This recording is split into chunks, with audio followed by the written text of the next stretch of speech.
from Kansas is not wrong.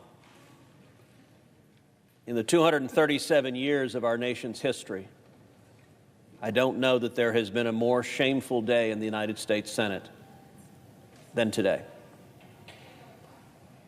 What we just witnessed was a travesty. It was a travesty to the United States Constitution, and it was a travesty to the American people. And it's important to understand why the Democrats did what they did. We're here on the Senate floor right now, but I want the record to reflect I'm going to do a very accurate count of the number of Democrats who are with us. That would be 0, other than the presiding officer, and somebody has to preside. Not a single Democrat senator chose to come to this floor and listen to one word of evidence. When it comes to the Constitution, the Democrats concluded that Joe Biden and Alejandro Mayorkas defying federal law, ignoring the text of the statute, deliberately releasing criminal illegal aliens over and over and over again, that's just hunky-dory. You can't impeach him for that. Every Democrat just voted. By the way, every cabinet member, guess what? You've just been given a blank slate. Ignore the law. When Democrats are in charge of the Senate, the entire cabinet could ignore the law. It is no longer impeachable. In Democrat Wonderland, when a member of the executive branch openly defies the law.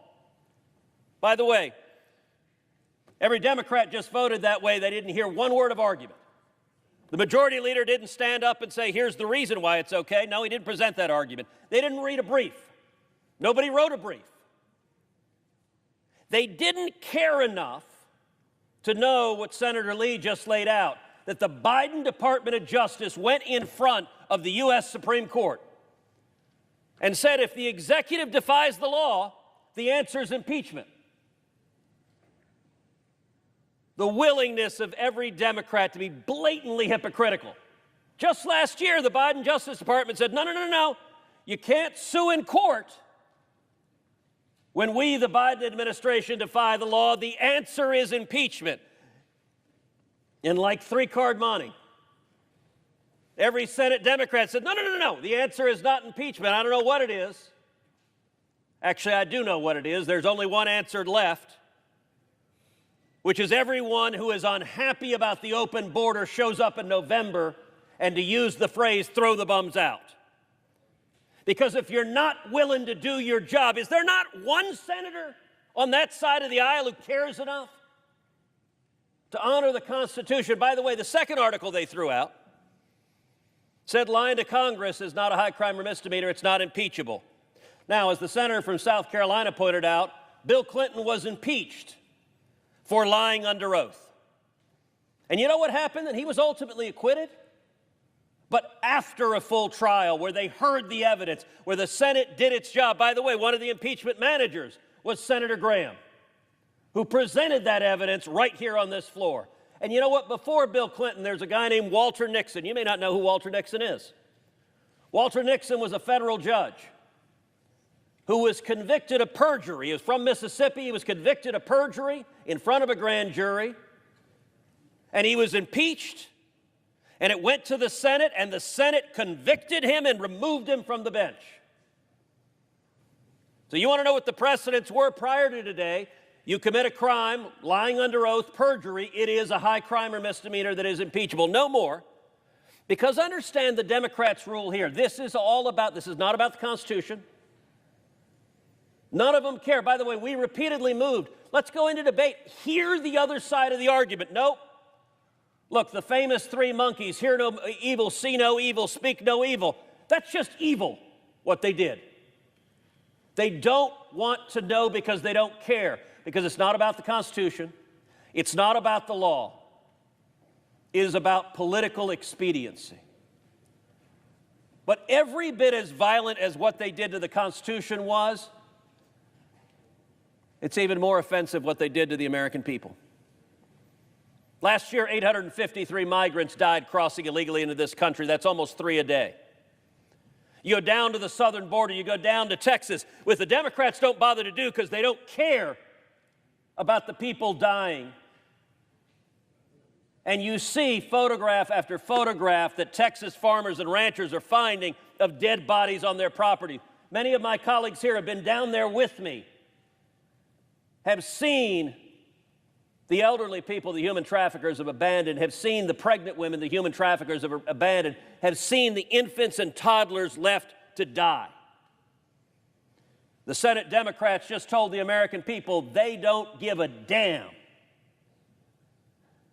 about the bodies and the people who have died the last 3.5 years, and they don't give a damn about the people that are going to die next week. Next week, more migrants are going to die. When we brought 19 senators down to the border, we went out on a boat in the Rio Grande. We saw a man floating dead in the water. Senator Lee was there. Senator Kennedy was there. He had died that day. The Democrats just told the American people they don't care. When you go down to the border and you look at the children who've been brutalized, just about all of us here are parents. I will tell you, when you look in the eye of a little girl or a little boy who's been abused by traffickers, and you see it, you see the pain, you see the agony of children trapped in sex trafficking. The Democrats just said they don't care. They won't hear the evidence, they don't care that it's deliberate, and they don't care that it'll happen next week, that it'll happen tomorrow. Tomorrow there will be children brutalized because of the Democrats' open border policies, and not a one of them cares. They don't care about the women who are repeatedly sexually assaulted. Again, when you look in the eyes of these women coming over, it's heartbreaking. And the Democrats just said, we don't care. And they don't care about the more than 100,000 Americans that died last year from drug overdoses. The highest in our nation's history. 70% of that is from Chinese fentanyl coming across our southern border. And the Democrats said, we don't want to hear about it. We're not interested in the Americans dying. You know what they also don't care about? They don't care about the criminals that are being released day after day after day.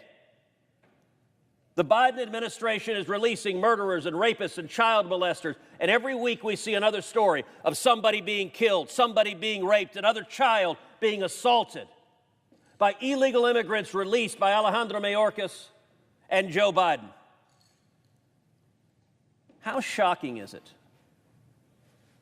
that there wasn't one Democrat who says, you know, massive human suffering matters? We ought to hear the evidence. How shocking is it that there wasn't one Democrat? One! There are 51 of them on that side. Not a single one could screw up the courage to say, let's do our job, let's hear the evidence. How shocking is it that not a Democrat cares about the terrorists who are streaming across our southern border?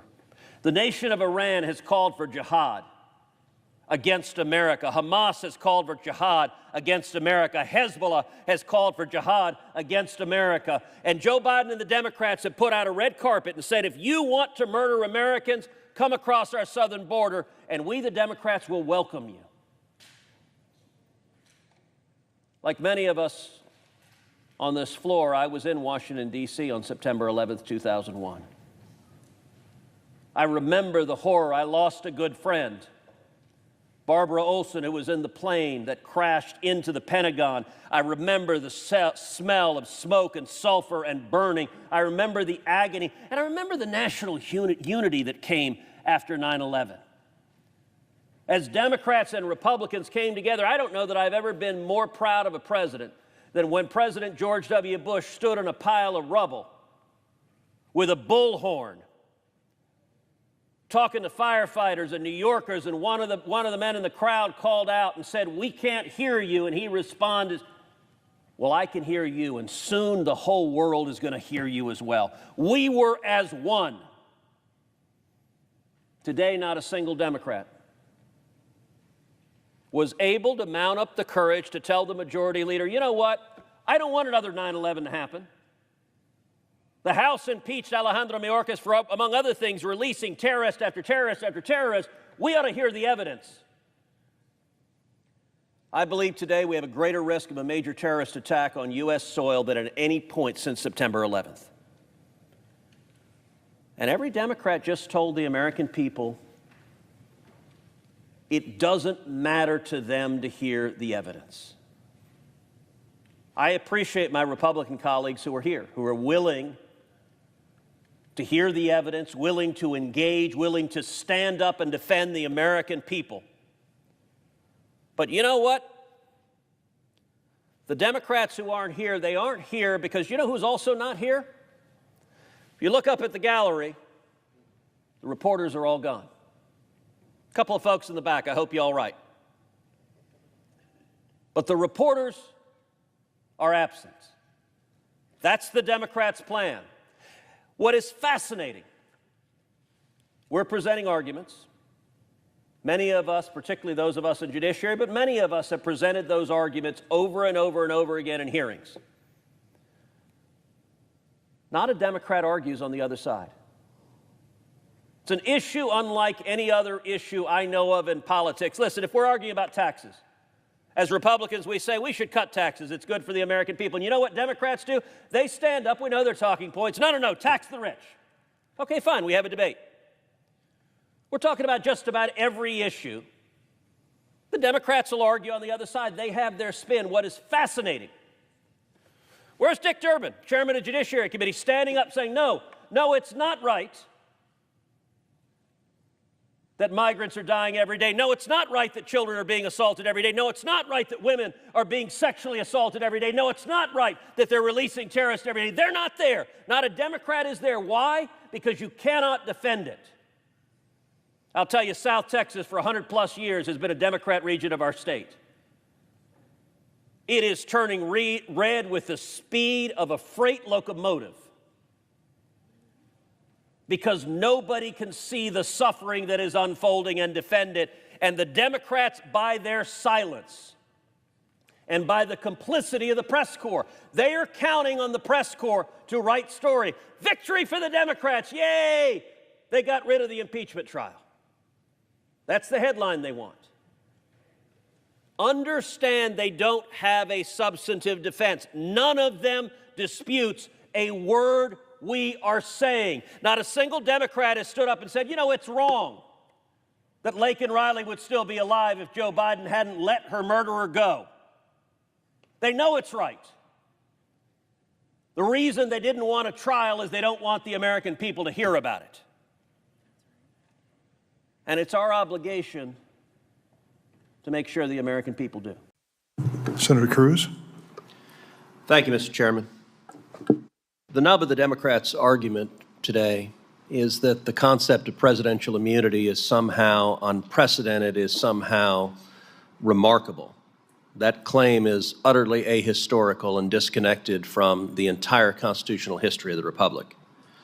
General Mukasey, before 2023, how many times has the President of the United States been indicted? None.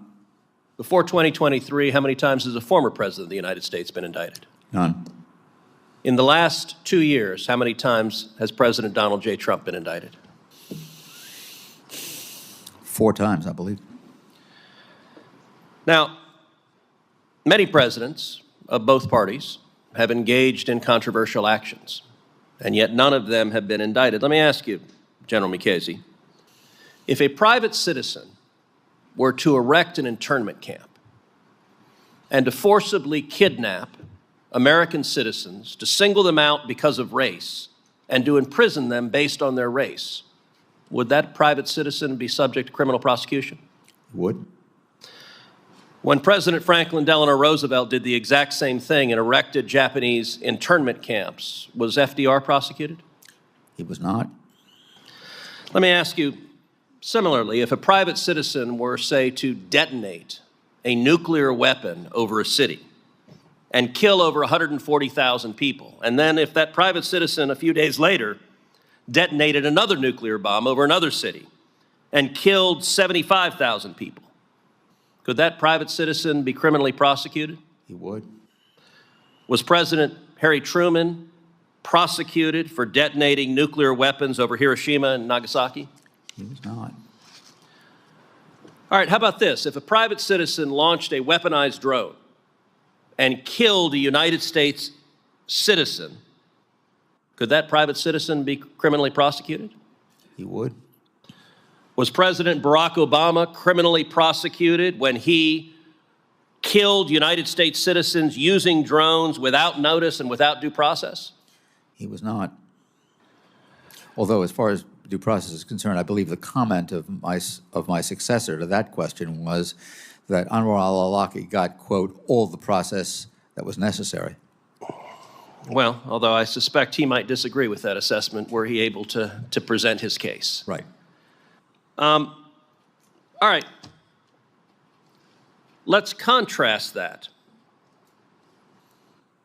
with the rules that govern other federal officials. You were a judge for 19 years.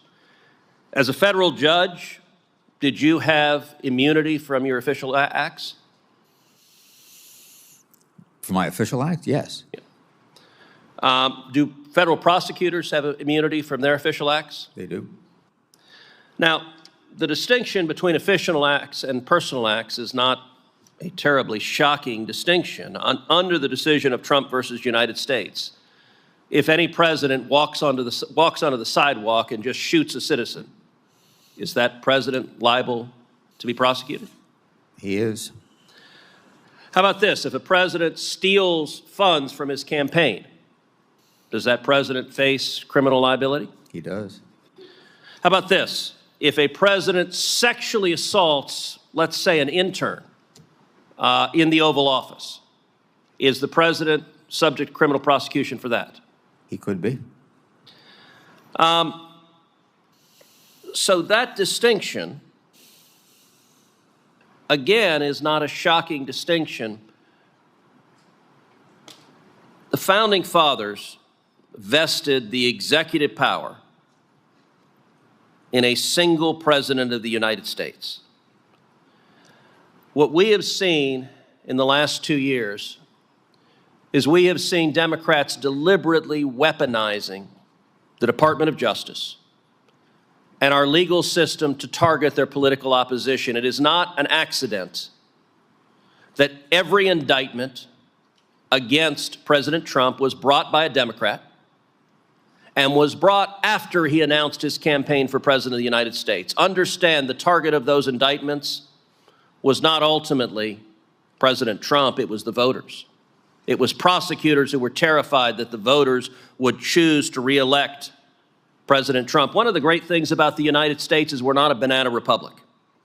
Since 2000, the nation of Pakistan has had 6 former prime ministers prosecuted and convicted. Brazil has had 3 former presidents arrested and imprisoned. Last year, Nicaraguan President Daniel Ortega arrested, charged, and imprisoned 40 political opponents. General Mukasey, you were Attorney General of the United States. Is it the proper role of the Department of Justice to prosecute and target the political opponents of whoever happens to be President of the United States? It is most assuredly not. Thank you. Senator Bowman.